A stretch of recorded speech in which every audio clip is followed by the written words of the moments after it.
उत्तराखंड देवभूमि, जहाँ कण कण में हमारे भोलेनाथ का वास है। एक ऐसी भूमि जहाँ हर साल लाखों भक्त आते हैं चार धाम यात्रा के लिए।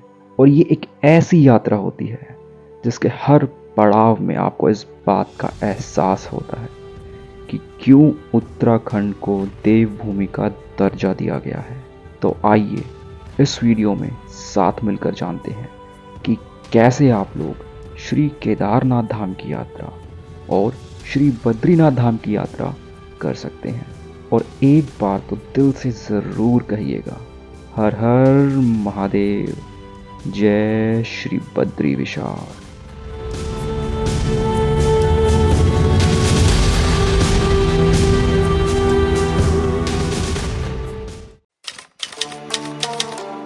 हर हर महादेव दोस्तों, जय श्री बद्री विशाल। इसी के साथ welcome back to my blog channel again. मेरा नाम है परमदीप सिंह एंड आप सभी देख रहे हैं परमोन वीड्स। इस वीडियो के अंदर हम बात करेंगे केदारनाथ यात्रा, बद्रीनाथ यात्रा। अगर आप लोग प्लान कर रहे हो तो आपको किन किन बातों का ध्यान रखना चाहिए और कैसे आप लोग अपनी दोनों धाम की यात्रा को अच्छे से प्लान कर सकते हो। अगर आप लोग केदारनाथ जाना चाहते हैं, अगर आप लोग बद्रीनाथ धाम जाना चाहते हैं, या फिर अगर आप लोगों को दोनों ही धाम की यात्रा एक साथ करनी है, तो कैसे आप लोग प्लान कर सकते हो मैं आपको इस वीडियो के अंदर डिटेल में अच्छे से बताऊंगा। और साथ ही इस वीडियो के थ्रू आपको वर्चुअल टूर भी देखने को मिल जाएगा उत्तराखंड देवभूमि का और केदारनाथ धाम और बद्रीनाथ धाम का भी। एंड गाइस, वीडियो शुरू करने से पहले यहाँ पे मैं एक बात बोलना चाहूंगा। काफी लोग पूछ रहे थे गाड़ी का एक्सीडेंट हुआ था, उसका क्या अपडेट रहा, क्या सिचुएशन है अभी। देखिए, अगर आप लोगों को नहीं पता था बता दूं, हम लोग लद्दाख का ट्रिप प्लान कर रहे थे और 8 जून को हमारी गाड़ी का एक्सीडेंट हुआ था मनाली के अंदर। उसकी कोई अपडेट मैंने डाली नहीं, व्लॉग मैंने डाला था, उसके बाद कोई अपडेट नहीं आई। तो गाड़ी की क्या अपडेट है, क्या करंट सिचुएशन है, क्या हुआ क्या नहीं, सब कुछ आपको नेक्स्ट वीडियो, इसके बाद वाला जो व्लॉग आएगा वो आपको देखने को मिल जाएगा। तो फिलहाल हम बात करते हैं इस वीडियो के अंदर केदारनाथ और बद्रीनाथ धाम की यात्रा के बारे में। तो इस वीडियो को शुरू करने से पहले कमेंट सेक्शन में एक बार तो हर हर महादेव और जय श्री बद्री विशाल लिखकर अपनी हाजिरी लगा दीजिए। तो चलिए without wasting any time let's get started. तो गाइस, सबसे पहले बात करते हैं केदारनाथ धाम के बारे में। तो गाइस, केदारनाथ यात्रा के लिए आप लोगों को सबसे पहले उत्तराखंड के सोनप्रयाग पहुंचना होता है। सोनप्रयाग ही वो जगह है जिसके आगे कोई भी गाड़ी या बसेस नहीं जाती है। सोनप्रयाग से आगे गौरीकुंड 5 किलोमीटर तक का सफर आप लोगों को वहीं की लोकल रजिस्टर्ड गाड़ियों में ट्रैवल करना होता है, जो कि शेयरिंग बेसिस पर चलती हैं। देन गौरीकुंड से ट्रैकिंग की शुरुआत होती है। ऑलमोस्ट 22 से 23 किलोमीटर का ट्रैक रहता है। ट्रैकिंग से रिलेटेड सारी चीजें मैं आपको वीडियो में आगे बताऊंगा। तो गाइस, पहले बात कर लेते हैं केदारनाथ धाम तक पहुंचने के ट्रैवल ऑप्शंस के बारे में। जैसा कि मैंने आपको बताया कि आपको सबसे पहले पहुंचना होता है उत्तराखंड के सोनप्रयाग में। देखिए, दिल्ली से सोनप्रयाग का डिस्टेंस रहता है समवेयर अराउंड 440 किलोमीटर का, जिसका रास्ता पड़ता है उत्तर प्रदेश के मेरठ मुजफ्फरनगर को होते हुए, देन उत्तराखंड के अंदर हरिद्वार, ऋषिकेश, देवप्रयाग, रुद्रप्रयाग को क्रॉस करके। सो गाइस, अगर आप लोग इस रूट के ऊपर अपने व्हीकल से ट्रैवल करके जा रहे हैं तो मैं आपको बता दूं कि आपको सोनप्रयाग तक रोड कंडीशन बेहद शानदार देखने को मिलेगी। बस लास्ट का 20 से 25 किलोमीटर के स्ट्रेच में कहीं कहीं पर कंस्ट्रक्शन वर्क चल रहा है। इसके अलावा पूरे रूट में आपको कहीं भी कोई दिक्कत नहीं आने वाली है। सोनप्रयाग पहुंचने के बाद आप लोग अपनी गाड़ी पार्किंग में ला सकते हैं। वहीं पर आपको मल्टी लेवल पार्किंग का ऑप्शन देखने को मिल जाता है। और अगर आप लोगों को पब्लिक ट्रांसपोर्ट से ट्रैवल करना है तो मैं आपको बता दूं कि आप लोगों को सबसे पहले पहुंचना पड़ेगा उत्तराखंड के हरिद्वार या ऋषिकेश में। ऋषिकेश से आप लोगों को लोकल बसेस देखने को मिल जाएंगी जो आपको ड्रॉप कर देंगे सोनप्रयाग तक। इन केस अगर आप लोगों को सोनप्रयाग तक की डायरेक्ट बस नहीं मिलती है तो मैं आपको बता दूं, आप लोग ऋषिकेश से रुद्रप्रयाग या श्रीनगर की बस ले सकते हैं। देन श्रीनगर या रुद्रप्रयाग से आप लोग शेयरिंग टैक्सी या वहां से आपको आगे के लिए बसेस देखने को मिल जाएंगी। एक बात यहाँ पे मैं आपको बताना चाहूंगा जो आपको ध्यान रखनी है, ऋषिकेश से सोनप्रयाग की डायरेक्ट बसेस की इतनी फ्रिक्वेंसी नहीं है। मोस्ट ऑफ दी बसेस सुबह early morning Rishikesh bus stand से निकल जाती हैं। और अगर देखिए बात करें केदारनाथ यात्रा या चार धाम यात्रा की, तो देखिए कहा जाता है कि यात्रा की शुरुआत भी हरिद्वार या ऋषिकेश से मानी जाती है। तो हरिद्वार और ऋषिकेश आप लोगों को सबसे पहले पहुंचना पड़ेगा अगर आप लोगों को ट्रैवल करना है पब्लिक ट्रांसपोर्ट से। सो गाइस, सोनप्रयाग पहुंचने के बाद आप लोग वहां पे नाइट स्टे कर सकते हैं। देन नेक्स्ट डे मॉर्निंग में आप लोग गौरीकुंड के लिए निकल सकते हैं। देन गौरीकुंड से अपनी ट्रैकिंग की शुरुआत कर सकते हैं। मैं आपको यहाँ पे बताना चाहूंगा, कुछ लोग पहले ही दिन गौरीकुंड पहुंच जाते हैं, देन गौरीकुंड में नाइट स्टे करके अगले दिन ट्रैकिंग की शुरुआत करते हैं। लेकिन मैं अपने पर्सनल एक्सपीरियंस से आप लोगों को सजेस्ट करूंगा, गौरीकुंड मत रुकिएगा, आप लोग सोनप्रयाग रुकिएगा। उसका रीजन ये है, गौरीकुंड में इतने अच्छे होटल्स या इतनी ज्यादा फैसिलिटीज नहीं है एज कंपेयर टू सोनप्रयाग।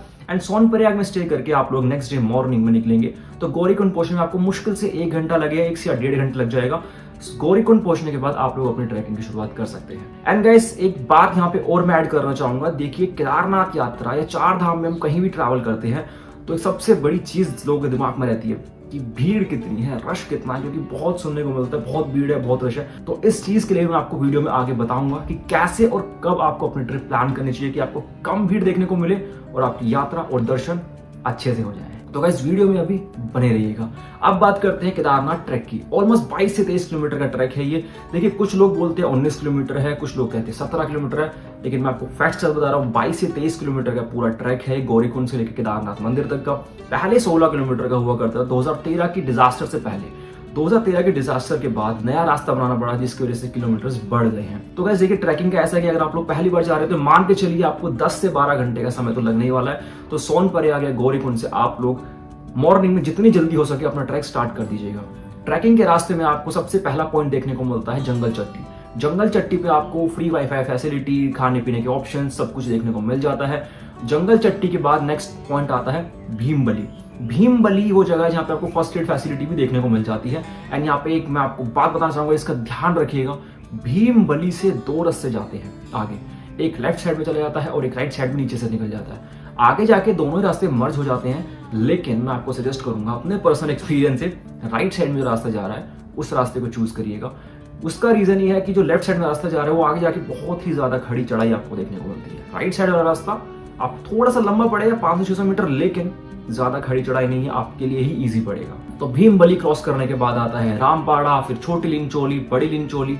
इस तरीके से आप लोग पहुंच जाएंगे केदारनाथ धाम, केदारनाथ मंदिर तक। और केदारनाथ मंदिर से 1 से 1.5 किलोमीटर पहले आपको बेस कैंप देखने को मिल जाएंगे। अगर आप लोगों को कैंप में स्टे करना है, कैंप का स्टे थोड़ा सा बजट में रहता है, 700-800 रुपीज पर पर्सन में आपको उस कैंप में स्टे मिल जाता है। लेकिन मैं कैंप स्टे सजेस्ट इसलिए नहीं करता क्योंकि मॉर्निंग में जब आप लोग उठोगे तो वॉशरूम वगैरह को लेकर बहुत ज्यादा दिक्कत है वहाँ पे आपको देखने को मिलती है। तो गाइस मंदिर के पास स्टेज के लिए मैं आपको सजेस्ट करूंगा, आपको वहाँ पे प्राइवेट होटल्स देखने को मिल जाएंगे। अगर आप लोग सीजन के टाइम पर जा रहे हैं, यानी कि मई और जून के महीने में जा रहे हैं, तो उनके प्राइसेस बहुत ज्यादा हाई रहते हैं। 8,000, 10,000, 12,000 तक भी वो सीजन के बिगनिंग में शुरुआत में चार्ज करते हैं। एंड रूम्स बहुत ज्यादा बेसिक से रूम्स होते हैं, काम चलाओ मतलब रूम्स देखने को मिलते हैं और प्राइसेस इतने हाई होते हैं। इसी चीज के लिए आने वाले टाइम में आपको गवर्नमेंट की तरफ से बहुत सारे वहाँ पे कोटेजेस देखने को मिलेंगे, इनका कंस्ट्रक्शन अभी चल रहा है। और मैं आपको बता दूं GMVN की बहुत सारी वहाँ प्रॉपर्टीज बनी हुई हैं, डोमेट्रीज बनी हुई हैं, गवर्नमेंट के अंडर आती है GMVN, जिसके वहाँ पे कोटेजेस बने हुए हैं।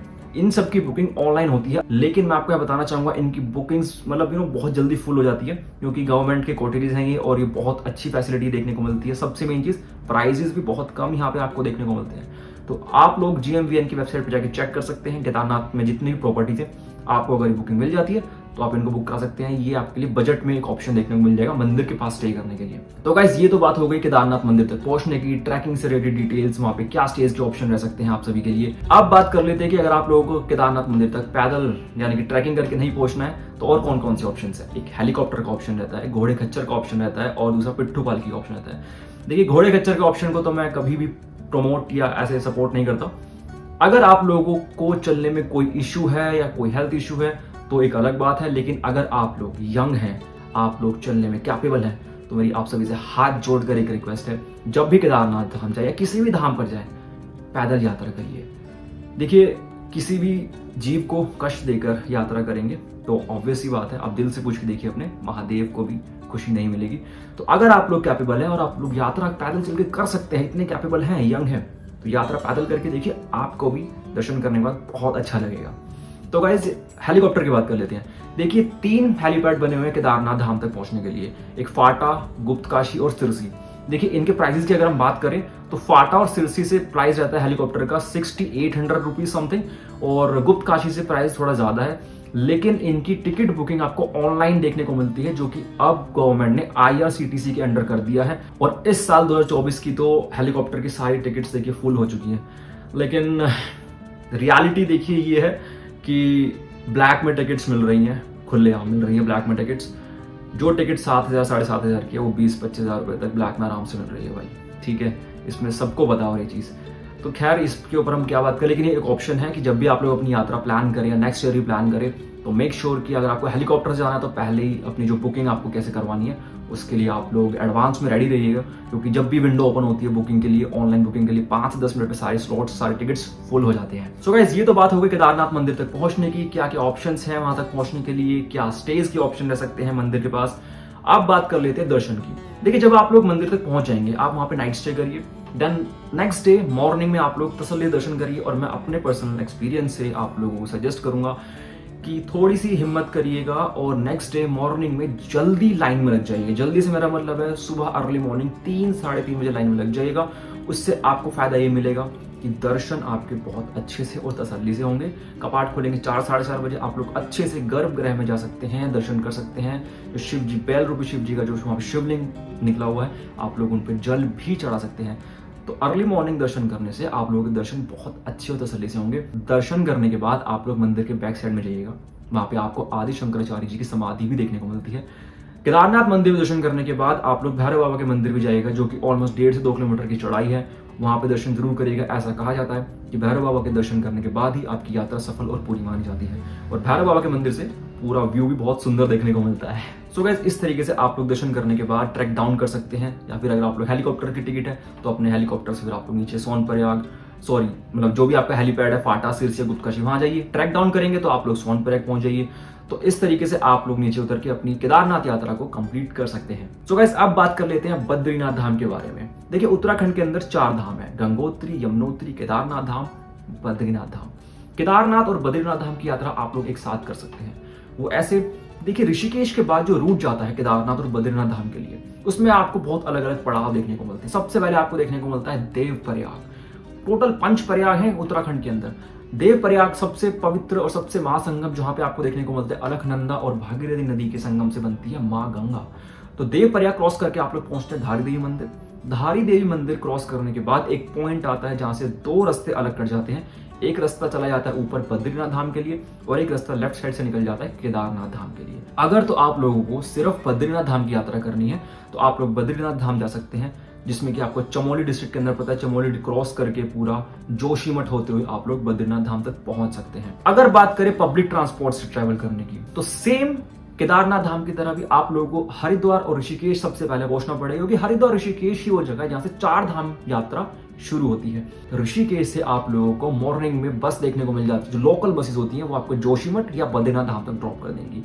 देखिए, इन बसेस की फ्रिक्वेंसी बहुत कम होती है, तो अगर आप लोगों को डायरेक्ट बद्रीनाथ धाम तक की बस मिल गई तो वेल एंड गुड है, नहीं तो आप लोग जोशीमठ तक की बस ले सकते हैं। जोशीमठ से आप लोग फिर शेयरिंग टैक्सी करके बद्रीनाथ धाम तक पहुंच सकते हैं। सो गाइस, बद्रीनाथ धाम पहुंचने के बाद अब बात आती है स्टेज की। देखिए, बद्रीनाथ धाम पे स्टेज की ऐसी कोई दिक्कत नहीं है, क्योंकि सारी फैसिलिटीज आपको वहां देखने को मिलती है। केदारनाथ धाम में हमें 22 किलोमीटर की ट्रैकिंग करके पहुंचना होता है मंदिर तक, लेकिन बद्रीनाथ धाम में ऐसा नहीं है। बद्रीनाथ मंदिर आपको ऑन हाईवे ही देखने को मिल जाता है। तो बद्रीनाथ मंदिर के आसपास ही आपको वहाँ पे धर्मशाला, होम स्टेज, होटल्स की अच्छी फैसिलिटी देखने को मिल जाती है, डिपेंडिंग ऑन योर बजट। तो वहाँ पे पहुंचने के बाद आप लोग स्टे करिएगा और नेक्स्ट डे आप लोग बद्रीनाथ मंदिर में दर्शन कर सकते हैं। और मैं यहाँ पे आपको बताना चाहूंगा कि अलकनंदा नदी के किनारे बसा हुआ है हमारा पवित्र बद्रीनाथ धाम, बेहद ही खूबसूरत वादियों के बीच। यहाँ पे आपको जब मंदिर के पास पहुंचेंगे तो आपको देखने को मिलेगा मंदिर से पहले एक गर्म पानी का कुंड, जिसे बहुत ही पवित्र दर्जा भी दिया गया है, बहुत पवित्र जल माना गया है। यहाँ पे लोग पहले स्नान करते हैं, उसके बाद फिर बद्रीनाथ मंदिर में दर्शन करते हैं। सो गाइस, कुछ इस तरीके से आप लोग बद्रीनाथ धाम की यात्रा प्लान कर सकते हैं। और अगर आप लोगों के पास टाइम है तो बद्रीनाथ धाम से ही आगे 3 से 4 किलोमीटर आगे आपको माणा विलेज देखने को मिलता है, जहां पे सरस्वती रिवर का ओरिजिन जो पॉइंट है वो आप लोग एक्सप्लोर कर सकते हैं। और भी बहुत कुछ वहां पे एक्सप्लोर कर सकते हैं। बेसिकली माना विलेज इंडिया का लास्ट विलेज हुआ करता था, लेकिन अब इसका नाम चेंज करके इंडिया फर्स्ट विलेज रख दिया गया है। बहुत सुंदर ये जगह है। अगर आप लोगों के पास टाइम है तो आप लोग माना विलेज भी एक्सप्लोर कर सकते हैं। तो गाइस, केदारनाथ धाम और बद्रीनाथ धाम की बात हो गई। अब बात कर लेते हैं कि अगर आप लोगों को दोनों धाम की यात्रा एक साथ प्लान करनी है तो वो कैसे कर सकते हैं। देखिए, मैंने आपको बताया था पॉइंट आता है पूरे रूट में जहां पे 2 रास्ते कट जाते हैं, केदारनाथ धाम के लिए, एक बद्रीनाथ धाम के लिए। लेकिन अगर आप लोगों को दोनों ही धाम की यात्रा प्लान करनी है तो आप लोग सबसे पहले जाइएगा केदारनाथ धाम। केदारनाथ धाम की अपनी यात्रा पूरी करने के बाद आप लोग केदारनाथ धाम से बद्रीनाथ धाम जा सकते हैं। केदारनाथ धाम से बद्रीनाथ धाम जाने के लिए आप लोगों को वापस नहीं आना पड़ेगा। जब आप लोग सोनप्रयाग पहुंचेंगे, सोनप्रयाग से एक रास्ता जा रहा है जो पीछे से चोपटा तुंगनाथ महादेव से होते हुए डायरेक्ट आप लोगों को बद्रीनाथ धाम के हाईवे पे कनेक्ट कर देगा। तो इस वजह से आप लोगों को वापस नहीं आना पड़ेगा। आप लोग पीछे से चोपटा तुंगनाथ होते हुए चमोली और क्रॉस करके बद्रीनाथ हाईवे पे कनेक्ट कर जाएंगे।